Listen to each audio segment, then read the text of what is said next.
qilishlik. This is a chicken kebab. Mana hozir bizda tug'ilgan kun bo'lyapti. Today is one of our children's happy birthday. Bu tug'ishlikni eng foydali joyi yengil hazm qilishga.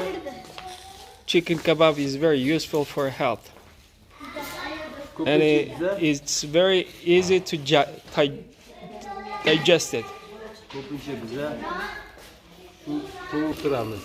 O'tirishlarda, Almost kunlarda. every week or every month we have such a party in Juda mazali, with our family.